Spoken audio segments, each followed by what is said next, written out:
Egg और sperm दोनों की क्वालिटी हम लोग जो है इम्प्रूव कर सकते हैं बहुत ही सिंपल टिप्स फॉलो करके। जितनी आपके बॉडी के अंदर एजिंग होगी उतने ही आपके एग्स भी पुराने रहेंगे। तो जो एग की क्वालिटी है 20 साल की एज पर, जो एग की क्वालिटी है 35 ईयर्स की एज पर और जो एग की क्वालिटी है 40 ईयर्स में, सब में मार्केट डिफरेंस है। सबका इंटरेस्ट यही जानने में होगा कि हम कैसे इस क्वालिटी को बेटर कर सकते हैं। तो ये जो माइक्रो प्लास्टिक्स होते हैं आपके किचन के अंदर, वो आप माइक्रोवेव के अंदर रखिए। उससे इतने ज़्यादा टॉक्सिन्स रिलीज होते हैं कि ये सब के सब एंडोक्राइन डिसरप्टर्स हैं। मतलब आपके बॉडी के हार्मोन्स के साथ बहुत ज़्यादा ये एक प्ले अराउंड करते हैं। जो आपके क्रोमोसोम्स है, एग की जो क्वालिटी है वो डायरेक्टली बहुत ज़्यादा ख़राब रहेगी। स्मोकिंग कर रहे हैं आप, अल्कोहल ले रहे हैं, तो ये कितना असर डालता है कि क्वालिटी? ये टोबैको के अंदर जो इसके बाय प्रोडक्ट्स हैं वो भी एक्टिवली डिवाइडिंग सेल्स के लिए बहुत ज़्यादा घातक है। मैं तो अपने सारे पेशेंट्स को समझाती हूँ जिनको एंडोक्राइन प्रॉब्लम्स है कि नो वाइट्स। किसी को बेबी प्लान करना है और जिससे हम लोग बात करें कि क्वालिटी बेहतर करनी है अपने एग्स की, तो उसके लिए जो रेगुलर एक्सरसाइज हैं उस पर फोकस ज़्यादा करना चाहिए या फिर योगा मेडिटेशन पर ज़्यादा? 35 ईयर्स के बाद आपकी एग की क्वालिटी कम रहेगी, क्वांटिटी भी बहुत ज़्यादा कम हो जाएगी। क्वालिटी ख़राब है, मिसकैरेज के चांसेस ज़्यादा हैं। बच्चे के अंदर जैसे बोलूँगी कंजेनाइटल डिफॉर्मिटीज़ वो होने के चांसेस ज़्यादा हैं। आजकल हम देख रहे हैं ऑटिज्म बहुत कॉमन है। आजकल गट के अंदर जो है ना, गट माइक्रोबायोम, ये नई लेटेस्ट रिसर्च आई है। जितना आपके गट के अंदर माइक्रोबायोम अच्छा रहेगा उतने आपकी एग की क्वालिटी। मोबाइल अपनी पॉकेट में कैरी करते हैं या फिर आप लैपटॉप अपने लैप में गोद में रख करके काम करते हैं, तो उसके आपके स्पर्म्स की क्वालिटी पर असर होता है, ऐसा है? अगर इसमें किसी की क्वांटिटी बहुत कम आती है तो तब भी कंसीव करने के चांस होते हैं, क्योंकि आपकी एग्स की क्वालिटी बेटर है। तो एज इसमें बहुत इंपॉर्टेंट फैक्टर हो गया है। फास्टिंग से एग और स्पर्म की क्वालिटी पे भी असर होता है? तो डिटॉक्स का मतलब ही है जितना आपका बॉडी के अंदर फास्टिंग रहेगा, आपका बॉडी के अंदर शुगर की मात्रा कम रहेगी। सेल्स रीजेनरेट होते हैं जो आपके एंडोक्राइन डिस्ट्रप्शन कम करते हैं। तो ऐसे सेल्स रीजेनरेट तभी होंगे अगर आप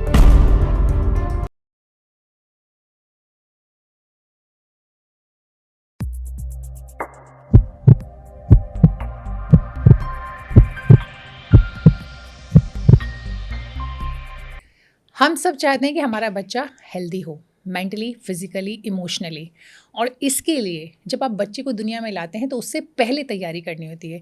तैयारी क्या है? आपके जो एग्स हैं, जो स्पर्म हैं, उनकी क्वालिटी बेहतर करनी होती है और इस क्वालिटी को सुधार कर आप एक परफेक्ट, नियर अबाउट परफेक्ट बच्चा पैदा कर सकते हैं। कैसे? बहुत ही इंटरेस्टिंग और काम का टॉपिक है और इस बारे में बात करेंगे हमारे साथ सीनियर गायनेकोलॉजिस्ट डॉक्टर रितु सेठी। मैम, बहुत बहुत स्वागत है आपका। थैंक यू प्रियंका जी, मुझे इस प्लेटफॉर्म पे बुलाने के लिए। बहुत ही अच्छा, बहुत ही इंपॉर्टेंट टॉपिक है आजकल के सिनेरियो के हिसाब से। जी, बिल्कुल। मैं अपने व्यूअर्स को बता दूं कि डॉक्टर रितु जो है बहुत लंबा एक्सपीरियंस है उन्हें अपने फील्ड में, और she is the director of aura super speciality clinic. साथ ही साथ वो मैक्स हॉस्पिटल के साथ भी जुड़ी हुई हैं as a associate director. Ma'am, ये बताइए कि जब भी हम सब चाहते हैं कि बच्चा जो है बहुत हेल्दी रहे, किसी भी पेरेंट की ख्वाहिश होती है, इच्छा होती है, वो हर तरीके से, जैसे कि फिजिकली दिखने में फिट हो, मेंटली भी अच्छा हो, और बहुत कहते हैं ना कि सुपर चाइल्ड, शायद इस तरह का वर्ड यूज़ नहीं करना चाहिए, लेकिन कहीं ना कहीं ख्वाहिश तो होती है। तो क्या ऐसा कुछ हो सकता है कि पेरेंट्स कुछ ऐसा करें, अपने लाइफस्टाइल में कुछ ऐसे बदलाव करें या कुछ ऐसी चीज़ें करें कि जो बच्चा आने वाला है वो हेल्दी हो, पूरी तरीके से फिट एंड फाइन? यहाँ से करते हैं। एग और स्पर्म दोनों की क्वालिटी हम लोग जो है इम्प्रूव कर सकते हैं बहुत ही सिंपल टिप्स फॉलो करके। अब फीमेल्स के अंदर मोस्टली ये देखा गया है कि जो आपके एग्स हैं they are present at the time of birth. Usually 1 to 2 million eggs होते हैं जब भी एक लड़की पैदा होती है। 12-13 साल जब तक किसी लड़की का पीरियड आता है वो एग्स डिप्लीट होते होते 60 to 70,000 तक रह जाते हैं। और जब तक आपकी रिप्रोडक्टिव लाइफ 45, 47, 50 ईयर्स तक आपकी रिप्रोडक्टिव लाइफ चल रही है, वही एग्स जो आपके अंदर प्रेजेंट थे जब आप पैदा हुए थे वही कंटिन्यू होते हैं। एक एक एग रिलीज होता है हर एक साइकिल में। तो आप सोचिए जितनी आपके बॉडी के अंदर एजिंग होगी उतने ही आपके एग्स भी पुराने रहेंगे। तो जो एग की क्वालिटी है 20 साल की एज पर, जो एग की क्वालिटी है 35 ईयर्स की एज पर और जो एग की क्वालिटी है 40 ईयर्स में, सब में मार्केट डिफरेंस है। जैसे एज के साथ साथ बॉडी के अंदर और एजिंग प्रॉब्लम्स आती हैं, ऐसे ही एग के साथ भी एजिंग इश्यूज आते हैं।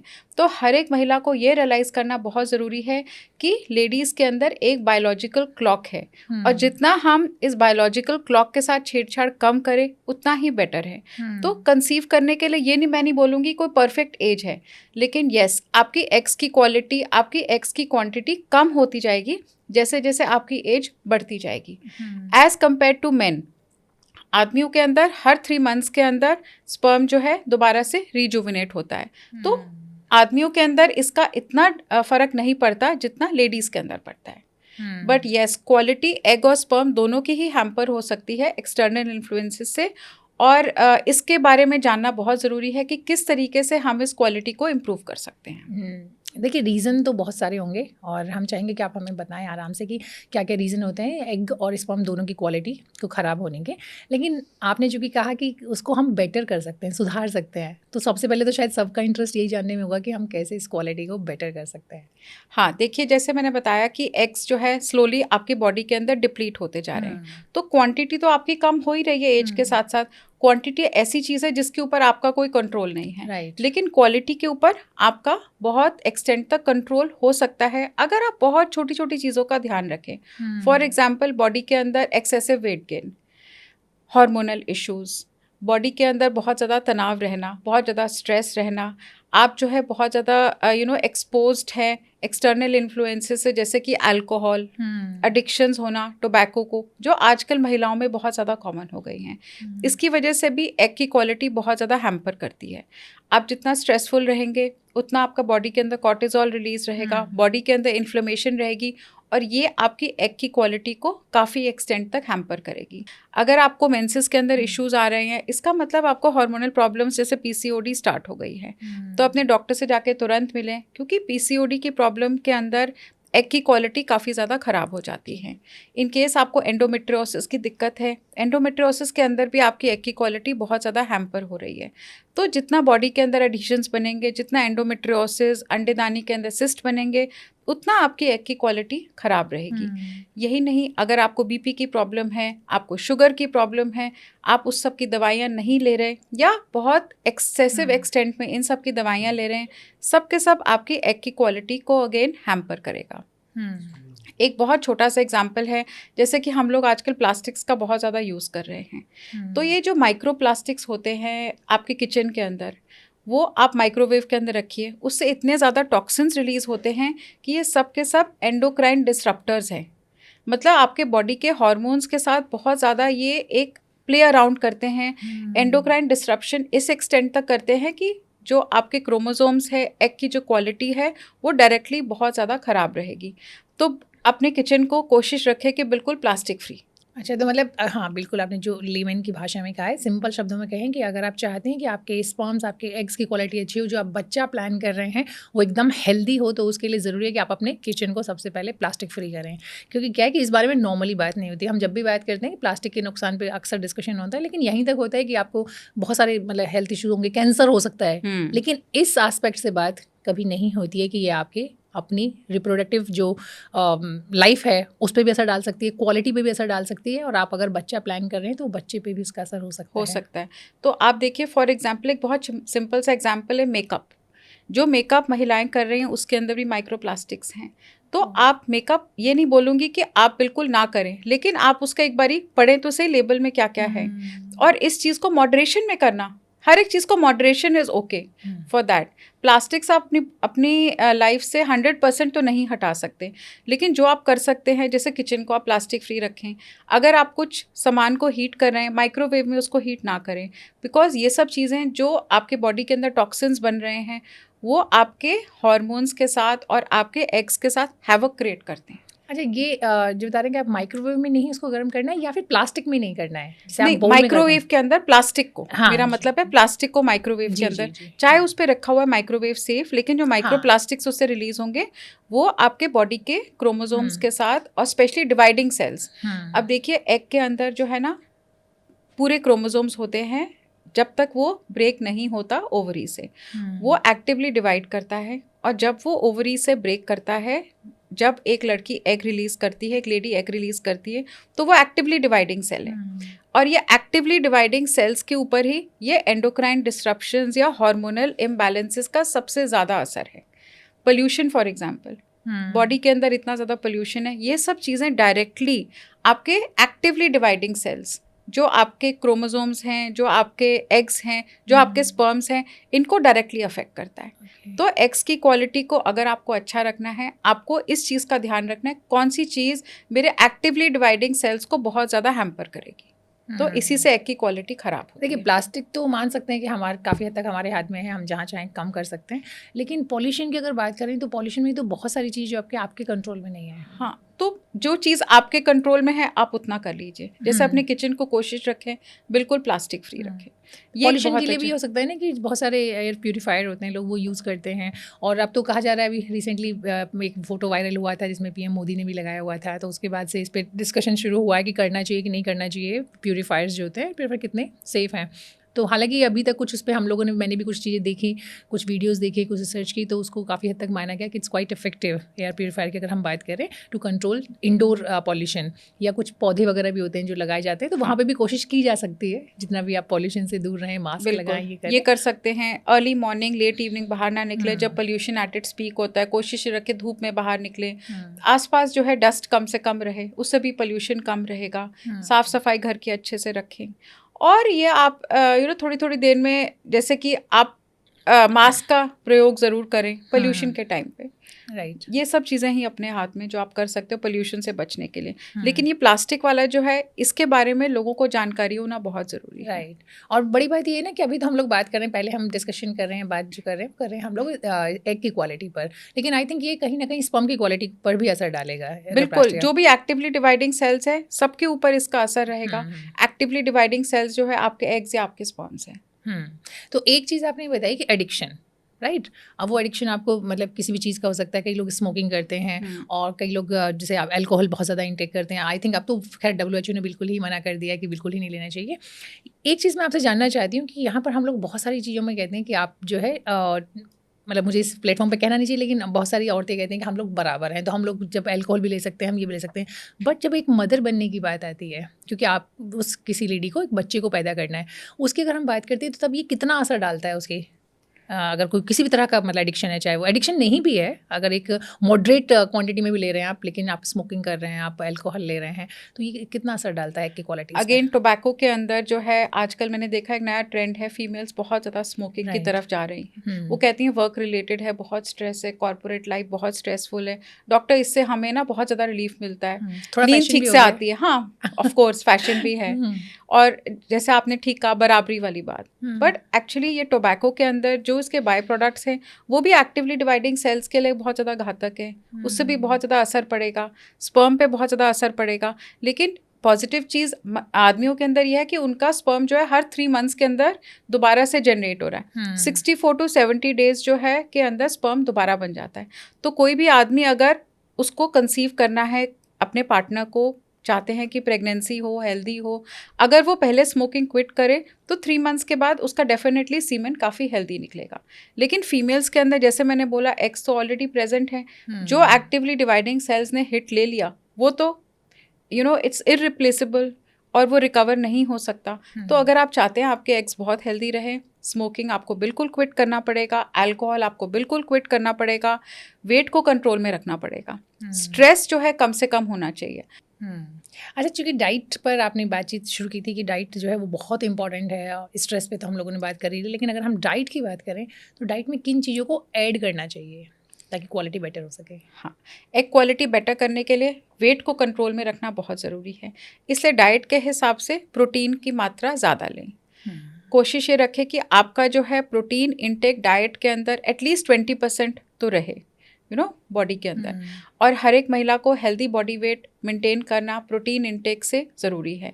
तो प्रोटीन्स जो है आपके वेजिटेरियन प्रोडक्ट्स के अंदर है, पल्सेस के अंदर है, डेयरी प्रोडक्ट्स के अंदर है, जो लोग नॉनवेज खाते हैं चिकन मटन इन सब के अंदर है। तो आप अच्छा प्रोटीन का सेवन करें। कार्ब्स जो है आपको कट डाउन करने पड़ेंगे। मैं तो अपने सारे पेशेंट्स को समझाती हूँ जिनको एंडोक्राइन प्रॉब्लम्स है कि नो वाइट्स, नो वाइट्स का मतलब है Sugar. Sugar come, maida come, salt come and yes white rice also. जिस भी चीज़ के अंदर हाई कार्ब्स हैं वो आपके हॉर्मोन्स को बहुत ज़्यादा अफेक्ट करेगा। तो आप अपनी बॉडी से अपने लाइफस्टाइल के अंदर वाइट्स को कम से कम रखें, मैदे की चीज़ें कम से कम खाएं, ताकि आपके बॉडी के अंदर इंसुलिन की मात्रा, जो शुगर की मात्रा है वो ज़्यादा ना हो। और जितनी ही कम ये शुगर की मात्रा रहेगी, बॉडी के अंदर इंसुलिन कम रिलीज होगा, आपको हार्मोनल प्रॉब्लम्स होने के चांसेस कम रहेंगे। जहाँ तक फैट्स की बात है, एक गुड फैट्स भी होते हैं, बैड फैट्स भी होते हैं। बैड फैट्स होते हैं यूजली ट्रांस फैट्स, जो प्रोसेस फूड्स में पाए जाते हैं, डीप फ्राइड चीज़ों में पाए जाते हैं, बेकरी प्रोडक्ट्स में पाए जाते हैं। और हेल्दी फैट्स होते हैं जो आपके नट्स के अंदर हैं, सीड्स के अंदर हैं, ड्राई फ्रूट्स के अंदर हैं। तो आप इनका सेवन ज़्यादा करें, फ्रेश चीज़ें खाएं, फ्रूट्स एंड वेजिटेबल्स खाएं, इनके अंदर विटामिन्स अच्छे हैं। फोलिक एसिड जो आपकी एग की क्वालिटी को बहुत इम्प्रूव करता है, वो हरी पत्तेदार सब्जियों में खूब है। तो इनका आप जितना इंटेक करेंगे, आपकी बॉडी के अंदर उतने ही हेल्दी एग्स प्रोड्यूस होंगे। देखिए मैम, एक्चुअली होता क्या है कि बहुत से, जैसे हम लोग फ्रूट्स की बात करते हैं, वेजिटेबल्स की बात करते हैं, तो सभी बेनिफिशियल हैं कहीं ना कहीं। उसी तरीके से हम ड्राई फ्रूट्स या फिर नट्स की बात करते हैं तो वो भी बेनिफिशियल हैं। लेकिन अगर हम इस एस्पेक्ट से बात करें कि अगर हम एग की क्वालिटी की बात करें या स्पर्म की क्वालिटी की बात करें, तब कौन सी चीज़ ज़्यादा फ़ायदेमंद है इसे बेहतर करने के लिए? नट्स के अंदर अगर आप देखेंगे, आलमंड्स बहुत अच्छा सोर्स हैं, वॉलनट्स बहुत अच्छा सोर्स हैं, कैश्यू नट्स बहुत अच्छा सोर्स है हेल्दी फैट्स के लिए। और जहाँ तक सीड्स की बात करें, ओमेगा फैटी एसिड से लोडेड हैं आपके फ्लैक्स सीड्स, चिया सीड्स, इन सब के अंदर जो है ना हेल्दी फैट्स हैं, जो आपकी बॉडी के अंदर इन्फ्लेमेशन कम, सनफ्लावर सीड्स, पम्पकिन सीड्स, ये सब आपकी बॉडी के लिए बहुत ज़्यादा बेनिफिशियल हैं।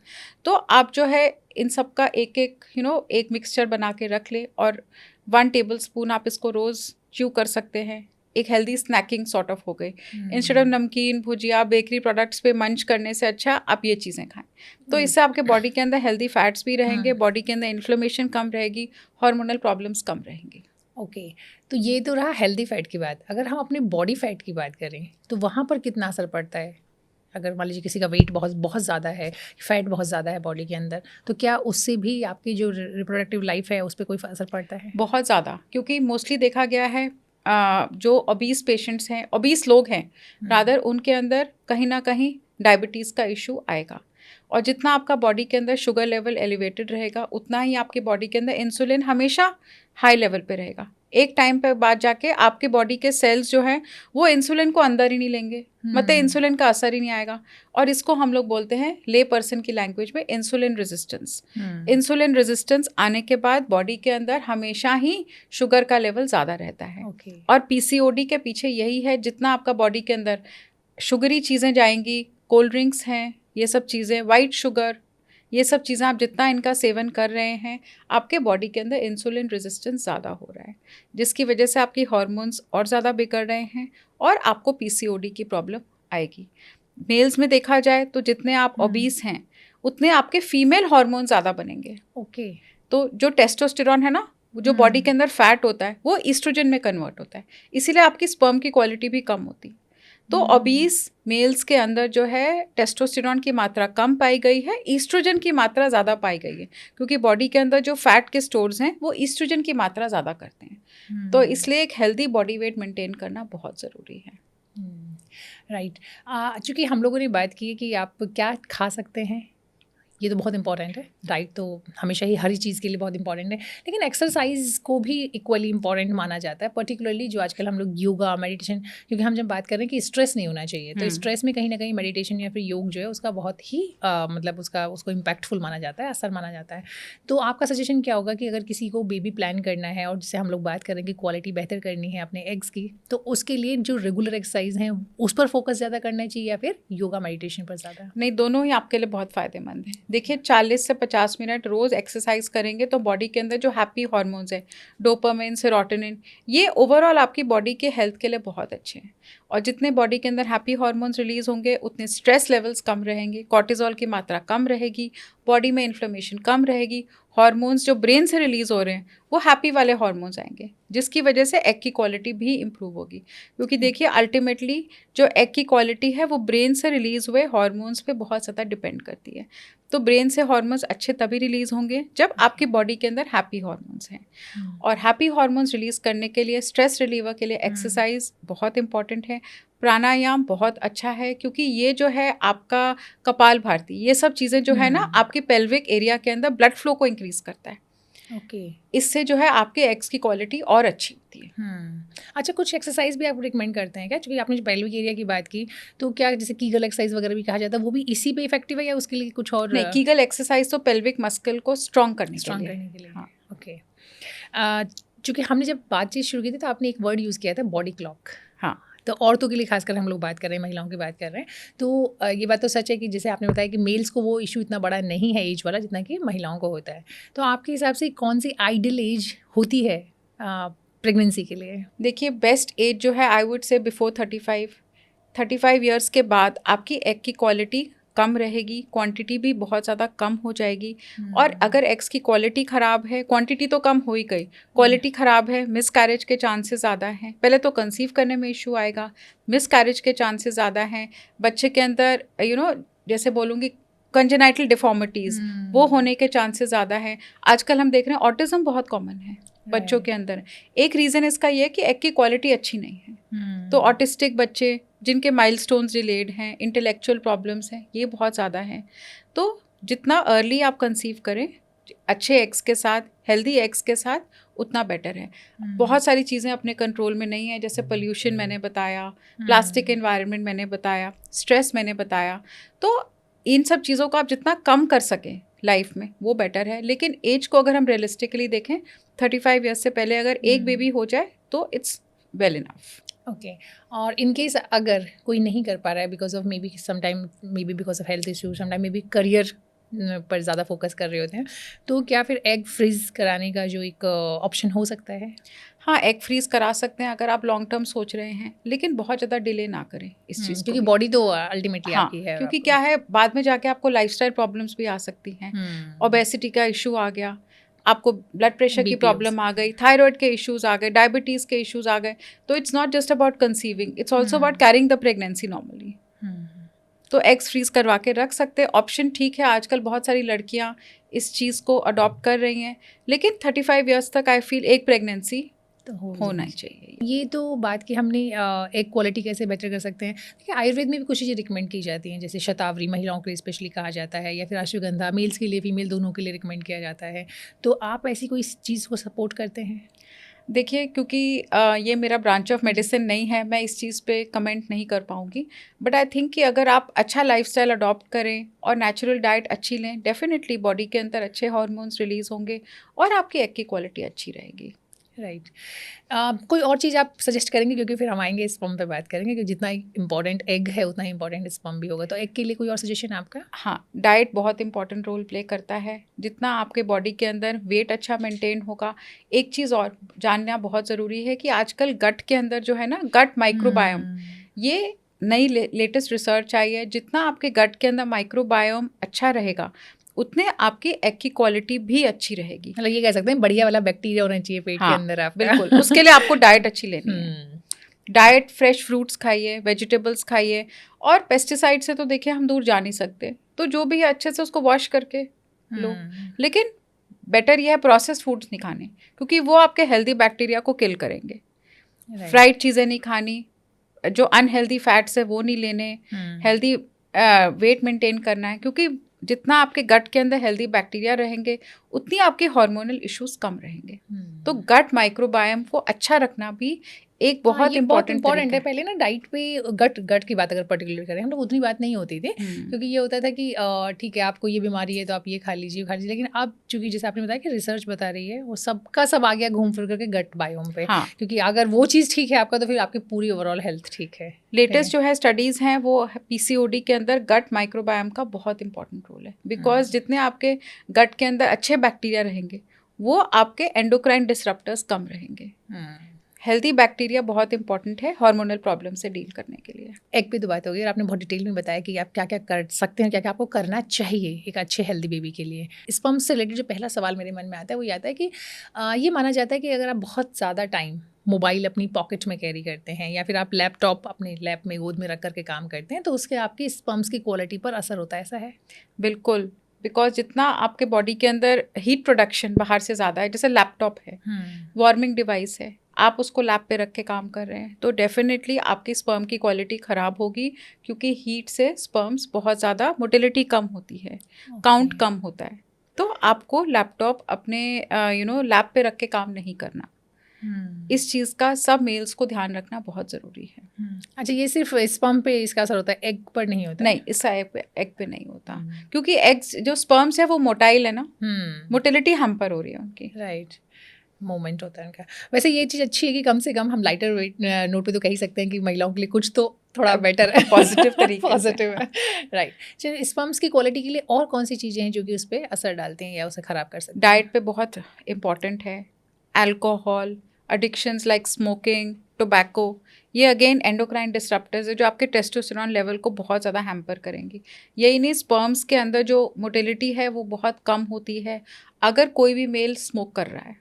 अल्कोहल इनटेक रूटीन में, आजकल ट्रेंड है ना वीकेंड पे अल्कोहल, डॉक्टर हम तो वीकेंड पे अल्कोहल लेते हैं, आप वीकेंड पे लें या उसको वीकडे पे लें, अल्कोहल तो अल्कोहल बॉडी के अंदर तो जा ही रहा है। तो वो आपके जो है मोटिलिटी को, स्पर्म काउंट को बहुत हैम्पर करता है। As oppose to females, males के अंदर जैसे मैंने बताया स्पर्म जो है हर 3 मंथ्स में फॉर्म हो रहे हैं। तो अगर आप कोई मेल उसको लग रहा है उसका सीमेन की क्वालिटी कम है, अच्छी नहीं है, वो आज अगर क्विट करे स्मोकिंग या अल्कोहल इनटेक को, या कोई भी ड्रग्स, जैसे आजकल एडिक्शंस, ड्रग्स के एडिक्शंस भी बहुत ज़्यादा हो गई हैं, क्विट करे तो 3 मंथ्स के बाद डेफिनेटली उसके स्पर्म के अंदर एक इम्प्रूवमेंट पाई गई है। आपको अपने डॉक्टर से मिलना चाहिए और ये भी फाइंड आउट करना चाहिए कि क्या क्या आप दवाइयाँ एक्स्ट्रा ले सकते हैं। एंटीऑक्सीडेंट्स का इसके अंदर एक बहुत रोल है। ये स्पर्म के अंदर भी बहुत अच्छा रोल है और फीमेल्स के अंदर एग का भी बहुत अच्छा रोल है। जितने आपके बॉडी के अंदर आप एंटीऑक्सीडेंट्स लेंगे, जो कि फ्रेश फ्रूट्स के अंदर हैं, वेजिटेबल्स के अंदर हैं, नट्स के अंदर हैं, उतने ही आपकी स्पर्म और एग दोनों की क्वालिटी बहुत ज़्यादा इंप्रूव होगी, क्योंकि जो एग और स्पर्म जो एक्टिवली डिवाइडेड सेल्स है ना, उनके अंदर ऑक्सीडेटिव डैमेज कम होता है। देखिए, थोड़ा सा हम चाहते हैं कि आप थोड़ा लेमन वाली भाषा में समझाएं, इसी जगह जो लोग हमसे जुड़े हुए हैं सबको समझ में आए कि जो आप बता रहे हैं कि एंटीऑक्सीडेंट का कैसे काम होता है, प्लस जो आप एक्टिवली डिवाइडिंग सेल्स की बात कर रहे हैं उसको अगर थोड़ा सा आम लोगों वाली भाषा में समझा पाएँ तो और बेटर। देखिए, एक्टिवली डिवाइडिंग सेल का मतलब है वो सेल जो है ग्रो कर रहा है, उसके अंदर उसकी ग्रोथ कैसे हो रही है, उसके अंदर उसका जो जेनेटिक मटेरियल है, जो उसके अंदर मैसेंजर सेल्स है, जो उसका जेनेटिक मटेरियल है ग्रो कर रहा है। फाइनली जेनेटिक मटेरियल ग्रो करके और एक पर्टिकुलर पॉइंट पे आके डिवाइड हो रहा है, इसको बोलते हैं हम लोग जो है एक्टिवली डिवाइडिंग सेल। उसका जेनेटिक मटेरियल रेप्लिकेट हो रहा है, तो अगर उसको वो मैसेज प्रॉपर नहीं मिलेगा बाहर के सेल से, उसके जेनेटिक मटेरियल पे डायरेक्ट डैमेज होगा। तो डायरेक्ट डैमेज अवॉइड करने के लिए क्या है, और ये यूजुअली होता है ऑक्सीडेटिव स्ट्रेस से। ऑक्सीडेटिव स्ट्रेस का मतलब है आपने कोई केमिकल्स को इंजेस्ट किया, अल्कोहल का इंटेक किया, टोबैको का इंटेक किया, ये सब के सब ऑक्सीडेटिव स्ट्रेसर्स हैं जो डिवाइडिंग सेल्स को कहीं ना कहीं आकर हिट करेगा, और जिसकी वजह से अगर डिवीजन प्रॉपर नहीं है तो डेफिनेटली स्पर्म या एग की दोनों की क्वालिटी ख़राब रहेगी। तो मेल्स के साथ तो एक तो बेनिफिट आपने बताया कि अगर आपके पास कोई ऐसी चीज़ है, आपकी कोई एडिक्शन है या एडिक्शन नहीं भी, आप अगर कोई चीज़ ऐसी गलत इंटेक कर रहे हैं, अल्कोहल ले रहे हैं या फिर स्मोकिंग कर रहे हैं, आप क्विट कर देंगे तो 3 महीने में आप उस क्वालिटी को इम्प्रूव कर सकते हैं। ओबेसिटी वेरी इंपॉर्टेंट, जैसे मैंने बताया कि मेल्स के अंदर जो मेल हार्मोन है वो फीमेल हार्मोन में ज़्यादा कन्वर्ट होगा अगर सपोजिंग आपके बॉडी के अंदर फैट स्टोर ज़्यादा हैं। फॉर आई वुड से जो ओबीस है वो उसकी मूवमेंट कम है, ऐसे उसकी स्पर्म की मूवमेंट भी कम रहेगी। ले पर्सन के लैंग्वेज में समझाने के लिए ये बहुत इंटरेस्टिंग बताया आपने कि जिस तरीके से एक फैट जिसके अंदर ज़्यादा होता है तो आप देखेंगे कहीं ना कहीं मूवमेंट वाकई कम होता है, थोड़ा आलस कह लो, कुछ भी कह लो, नहीं होता। तो उसी तरीके से उनके स्पर्म के ऊपर भी वो चीज़ रिफ्लेक्ट हो रही है, तो फिर वो चीज़ वैसे इफेक्टिव नहीं रहेगी। अगर कोई भी कपल आने वाले 3 महीने में बेबी प्लान कर रहे हैं तो उनके लिए आपका क्या सजेशन होगा? कोई भी ऐसे 5 टिप्स बता दीजिए। हाँ, इंपॉर्टेंट है वेट को कंट्रोल में रखें, फाइंड आउट करें आपको कोई लाइफस्टाइल प्रॉब्लम तो नहीं है, जैसे बीपी, थायराइड, शुगर। अगर ऐसा कुछ है पहले से ही उसका ट्रीटमेंट आप स्टार्ट कर दें, क्योंकि एक बार ही प्रेगनेंसी हो गई और बाद में आपको पता चलेगा, फिर उसको कंट्रोल करना मुश्किल है, क्योंकि हम लोग बहुत कम दवाइयाँ प्रेगनेंसी में दे पाएंगे। सब की सब दवाइयाँ ग्रोइंग बेबी को अफेक्ट करेगा। सेकेंडली, वेट को, जैसे मैंने बोला, स्ट्रेस को कंट्रोल करना बहुत ज़रूरी है। जितना आपके बॉडी के अंदर स्ट्रेस कम रहेगा, आपके बॉडी के अंदर कॉर्टिजोल लेवल कंट्रोल में रहेंगे, उतने आपका कंसीव करने के चांसेस बेटर रहेंगे। अब देखिए, मैंने बहुत महिलाओं के अंदर देखा है, बहुत स्ट्रेस लेती हैं। वर्क प्लेस का स्ट्रेस है, घर का स्ट्रेस है, आपको सब कुछ मैनेज करना ही है, तो उनके अंदर प्रेगनेंसी करना भी मुश्किल है और प्रेगनेंसी को कैरी करना भी मुश्किल है। इसीलिए आजकल हम देखें बीपी और शुगर का इंसिडेंस इतना ज़्यादा है, क्योंकि फीमेल्स को सब तरफ से हैंडल करना है, वर्क प्लेस भी हैंडल करना है और घर की भी हैंडल करना है। एक्सरसाइज बहुत ज़रूरी है आपके लिए। जितना आप एक्सरसाइज करेंगे, वेट कंट्रोल में रहेगा और आपके कंसीव करने के चांसेस भी ज़्यादा रहेंगे। राइट, ठीक है, तो ये अगर आप सिंपल टिप्स फॉलो करें। And sleep, 6 to 8 hours of sleep very very important, क्योंकि स्लीप के बाद बॉडी सॉर्ट ऑफ रिजुविनेट हो रही है। तो अगर आप स्ट्रेस में हैं, बहुत ज़्यादा कॉफ़ी का सेवन कर रहे हैं, 8 से 10 कप कॉफ़ी के पी रहा, मेरे पास ऐसे पेशेंट्स भी आते हैं, डॉक्टर मेरे तो पूरे दिन में 8 से 10 कप कॉफ़ी होता है। देखिए, कॉफ़ी एज सच आपके स्पर्म या एग को हैम्पर नहीं कर रहा, लेकिन क्योंकि आप कॉफ़ी का सेवन कर रहे हैं, कहीं ना कहीं माइंड में आपके स्ट्रेस बहुत ज़्यादा है। ओके, आप स्ट्रेस रिलीव करने के लिए ज़्यादा कैफीन का इंटेक कर रहे हो ना, तो मतलब बॉडी कोई असर नहीं होता, लेकिन शायद आई थिंक नहीं, ज़्यादा कैफीन बहुत ज़्यादा तो हैम्पर करता ही है। लेकिन मैं आपको बताऊं कि इसका एक रिलेशन स्ट्रेस से भी तो है ना। आप अपने स्ट्रेस को, नींद नहीं आ रही, डॉक्टर कॉफ़ी ज़रूर पियेंगे, हेडेक है, कॉफ़ी पियेंगे, तो ये चीज़ें बहुत अफेक्ट करता है ना कि अच्छा चाय, सर में दर्द है, चाय बना लो, चाय बना, बोर हो रहे, अच्छा चाय बना लो। ठीक है, तो एक मॉडरेशन में सब चीज़ें ठीक हैं, लेकिन excess of everything is bad. लेकिन चलिए, ये बात तो क्लियर है कि अगर हम चाहते हैं, जो कि सभी चाहते हैं कि अगर वो जो बच्चा प्लान कर रहे हैं तो वो बच्चा एकदम हेल्दी हो हर तरीके से, मतलब मेंटली, इमोशनली, फिजिकली, हर तरीके से कोई भी उसे हेल्थ इशू नहीं हो, तो काफ़ी हद तक अगर पेरेंट्स, वुड बी पेरेंट्स जो बच्चा प्लान कर रहे हैं, वो अगर अपनी लाइफस्टाइल को थोड़ा बेटर करें और थोड़ा सा अपनी डाइट को अच्छा करें, तो एक अच्छा हेल्दी बेबी प्लान किया जा सकता है काफ़ी हद तक। बिल्कुल, देखिए, एज को तो आप रिवर्स नहीं कर सकते, आप क्लॉक को तो वापस टर्न नहीं कर सकते, जो चीज़ अपने हाथ में आप वो तो कर लो, और फ़र्क पड़ता है, इन चीज़ों का बहुत फ़र्क पड़ता है। एक बहुत इंपॉर्टेंट सवाल मेरे मन में है, नॉर्मली क्या होता है कि जब आप बेबी प्लान करते हैं तो लोग को लगता है कि वो बहुत फ्रीक्वेंटली रिलेशनशिप बनाते हैं या बहुत फ्रीक्वेंटली सेक्स करते हैं, तो क्या डेली सेक्स करने से या कुछ एक पर्टिकुलर टाइम के गैप के बाद 3 या 4 दिन गैप करने में, उससे भी क्वालिटी पे फ़र्क पड़ता है स्पर्म या एग की? हाँ, देखिए, फर्टाइल पीरियड फीमेल्स के अंदर एक है जिन दिनों आपका एग रिलीज होने के चांसेस बेस्ट हैं। तो हम पेशेंट्स को फर्टाइल पीरियड के हिसाब से डिसाइड बताते हैं कि आप कब दिन आप कांटेक्ट रखिए, और डेफिनेटली वो फर्टाइल जो स्पर्म है वो सरवाइव करता है 1 वीक तक फीमेल जेनाइटल ट्रैक्ट में। ये फर्टाइल पीरियड के हिसाब से मैं बता रही हूँ आपको। हाँ, तो आप अगर चाहें तो हमारे व्यूअर्स को भी थोड़ा सा बता दें कि ड्यूरेशन क्या होगी। हाँ, तो पता ही होता है नॉर्मली लोगों को, लेकिन देखिए, यूजुअली 28 डेज़ के साइकिल के अंदर मैं बताती हूँ कि अगर किसी फीमेल के अंदर 28 डेज़ का रेगुलर साइकिल है तो मोस्टली आपका एग रिलीज होगा 14th या 15th डे पे। एक ये तरीका है जिससे हम लोग कैलकुलेट करते हैं, ये 28 डेज साइकिल के हिसाब से मैं आपको बता रही हूँ। 14th या 15th डे तक एग रिलीज होगा। अब एग जो है 24 आवर्स तक ही लास्ट करता है जेनाइटल ट्रैक्ट में, और स्पर्म जो है वो 1 वीक तक लास्ट करता है। ठीक है, तो और स्पर्म की मोटिलिटी हैम्पर करेगी अगर इंटरकोर्स बहुत जल्दी होगा। तो स्पर्म की क्वालिटी अच्छी रहे, मोटिलिटी अच्छी रहे, इसलिए 2 या 3 दिन का गैप होना बेस्ट रहता है। इसके हिसाब से हम पेशेंट्स को समझाते हैं। ओके, ये तो बहुत इंपॉर्टेंट बात है, क्योंकि नॉर्मली तो ऐसा लगता है जब आप बच्चा प्लान करते हैं तो आपको लगता है कि आप ज़्यादा फ्रीक्वेंट करेंगे तो चांसेस ज़्यादा होंगे। नहीं, ये ऐसा नहीं है, ऐसा बिल्कुल भी नहीं है। बहुत बहुत अच्छी तरीके से आपने बताया कि उससे उल्टा चांसेस जो है आपके थोड़े कम हो जाएंगे। तो 2 से 3 दिन का गैप होना ज़रूरी है अगर आप चाहते हैं कि अच्छी क्वालिटी और अच्छे तरीके से। हाँ, 2 से 3 दिन का गैप बेस्ट है। राइट। कुछ लोग कई बार ज़रूरत पड़ती है, लोग IVF भी कराते हैं, तो जब कोई IVF प्लान करता है तो आप उसके लिए भी उसके स्पर्म्स या एग की क्वालिटी को बेटर करने के लिए कुछ सजेस्ट करते हैं?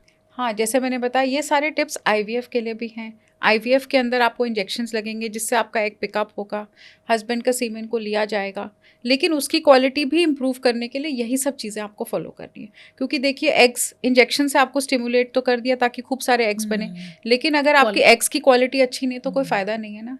10-15 एग्स भी निकल गए, लेकिन अगर उसकी क्वालिटी पुअर है, इतनी क्वांटिटी का भी क्या करना। एक्चुअली क्या क्वालिटी में ना बहुत ज़्यादा बात होती ही नहीं है। हाँ। नॉर्मली क्या होता है कि सब लोग काउंट भी Count चेक कराते करते हैं तो हैं। काउंट करा के आ जाते हैं, अच्छा हाँ। ठीक है आपका इतनी लेवल इतना है, इतना बचा हुआ है, इतना अभी रिजर्व है। लेकिन प्रॉब्लम वहीं पे आती है क्योंकि क्वालिटी नहीं पता चलती है। और कई बार क्या होता है कि दवाइयाँ वगैरह दे करके भी अगर कोई प्लान कर रहा है, थोड़ा लेट एज में कर रहे हैं, तो मेडिसिन वगैरह दे करके साइज़ तो बड़ा हो जाता है एक का, हाँ, जो कि लोग चेक करते हैं, अल्ट्रासाउंड में चेक कराते हैं जा करके। लेकिन आप कंसीव इसीलिए नहीं कर पाते कि क्वालिटी अच्छी नहीं क्वालिटी है, अच्छी नहीं, या तो कंसीव बिल्कुल। करेंगे नहीं और हो गया तो फिर आपका मिसकैरेज हो जाएगा। अब जो ब्लड टेस्ट करवाते हैं हम लोग, वो एग की आपकी क्वांटिटी बता रहा है, Right. क्वालिटी तो कुछ नहीं बता रहा ना। तो अगर किसी भी महिला के अंदर कंसीव नहीं हो पा रहा, रिपीटेड मिसकैरेज हो रहे हैं, आईवीएफ के बाद भी वो कंसीव नहीं कर पा रही, तो समझ लीजिए कि उसके एग या स्पर्म की क्वालिटी बहुत ज़्यादा ख़राब है। ये एक बहुत इंपॉर्टेंट पैरामीटर रहता है मेरे लिए अपनी क्लिनिकल प्रैक्टिस में ना। हमेशा पेशेंट से पूछेंगे कि मल्टीपल अबॉर्शन से, तो माइंड में हमेशा यही चीज़ होगा, क्या रीज़न है कि बार बार अबॉर्शन हो रहे हैं। एग की क्वालिटी पुअर है, स्पर्म की क्वालिटी पुअर है, क्यों बार बार अबॉर्शन है। तो ये टेस्ट कौन सा होता है? एंटी मुलेरियन हार्मोन, ये एग्स की क्वांटिटी बताएगा मुझे, क्वालिटी नहीं बताएगा। AMH। हाँ। ओके। अगर इसमें किसी की क्वांटिटी बहुत कम आती है तो तब भी कंसीव करने के चांस होते हैं? देखिए, ये क्वांटिटी बता रहा है, लेकिन अगर आपके एग की क्वालिटी अच्छी है तो ऐसा नहीं है कि आपके चांसेस बिल्कुल नहीं है। ऑफ कोर्स अगर आपका लेवल बहुत ही लो है तो चांसेस काफ़ी कम है, लेकिन इसका एक पर्टिकुलर लेवल है जो मैं बोलूँगी सफिशिएंट है। लेकिन अगेन एग्स की क्वालिटी अच्छा होना ज़रूरी है। तो यंग एज का मतलब है भले आपका AMH, फॉर एग्जाम्पल एक 30 साल की लड़की के अंदर AMH और 40 साल की लेडी दोनों के अंदर AMH का लेवल सेम है, फिर भी मैं 30 ईयर ओल्ड लड़की को बोलूँगी कि आपके अंदर कंसीव और हेल्दी प्रेगनेंसी के चांसेस ज़्यादा अच्छे हैं, क्योंकि आपकी एग्स की क्वालिटी बेटर है। तो डाइट के अलावा भी किसी और तरीके से एंटीऑक्सीडेंट मेडिसिन होते हैं एंटीऑक्सीडेंट्स के, लेकिन आप वो मेडिकल सुपरविजन में ही लें। हाँ, क्योंकि बिना डॉक्टर ऐसे के एडवाइस हाँ के बिना एंटीऑक्सीडेंट्स जो है ओवर द काउंटर नहीं लेने चाहिए। उसकी एक पर्टिकुलर लिमिट होती है, एक पर्टिकुलर डोज होती है, तो your doctor will be the best person to guide you. तो शामिल कर ही सकते हैं हाँ, डाइट में एंटीऑक्सीडेंट जैसे ग्रीन लीफी वेजिटेबल्स, इनके अंदर बहुत अच्छे एंटीऑक्सीडेंट्स हैं। Fresh fruits, coloured vegetables full of antioxidants, nuts बहुत अच्छे एंटीऑक्सीडेंट्स हैं, सीड्स, ये सब बहुत एंटीऑक्सीडेंट्स हैं। एक और चीज़ है मैम कि आजकल ना बहुत ज़्यादा डिटॉक्स कह लीजिए या फिर इंटरमिटेंट फास्टिंग कह लीजिए, मतलब फास्टिंग जो है ना वो बहुत नया फैशन कह लीजिए, नया लाइफस्टाइल का एक हिस्सा कह लीजिए, बहुत ज़्यादा चलन में है। तो क्या फास्टिंग से एग और स्पर्म की क्वालिटी पर भी असर होता है? बिल्कुल, देखिए Positive फास्टिंग, हाँ पॉजिटिव असर होता है, क्योंकि फास्टिंग आजकल के लिए नई कॉन्सेप्ट है, लेकिन एंशिएंट इंडिया में अगर आप देखें, ये माइथोलॉजी में तो चला आ रहा, हमारे ऋषि मुनि दिनों तक फास्ट पे रहते थे, और एक दिन लगता है बॉडी को डिटॉक्स का टाइम है। तो डिटॉक्स का मतलब ही है जितना आपका बॉडी के अंदर फास्टिंग रहेगा, आपका बॉडी के अंदर शुगर की मात्रा कम रहेगी, आपके बॉडी के अंदर इंसुलिन कम रिलीज होगा। तो इंसुलिन रेजिस्टेंस का जो कॉन्सेप्ट है, जो मोस्टली हार्मोन्स के पीछे है, वो कम रहेगा, आपका वेट कंट्रोल में रहेगा, है ना। और एक चीज़ फास्टिंग का बहुत पॉजिटिव इफेक्ट देखा गया कि इससे बॉडी के अंदर कुछ ऐसे सेल्स रीजेनरेट होते हैं जो आपके एंडोक्राइन डिस्ट्रप्शन कम करते हैं। ओके। तो ऐसे सेल्स रीजेनरेट तभी होंगे अगर आप कुछ समय तक 48 घंटे 72 घंटे तक फास्टिंग में रहेंगे। स्टेम सेल्स इसको बोलते हैं ना, रीजेनरेट होते हैं बॉडी के अंदर, गट के अंदर, बॉडी के। तो ये फास्टिंग का बहुत अच्छा कॉन्सेप्ट है, लेकिन अगर आप उसको प्रॉपरली कर रहे हैं तो ऐसा ना हो कि इंटरमिटेंट फास्टिंग करने के बाद आपने वेट तो लूज़ कर लिया 5-6 किलो, लेकिन 2-3 महीने के बाद आप वापस अपनी पुरानी डाइट पे चले गए। तो उसको मेंटेन करना इम्पॉर्टेंट है।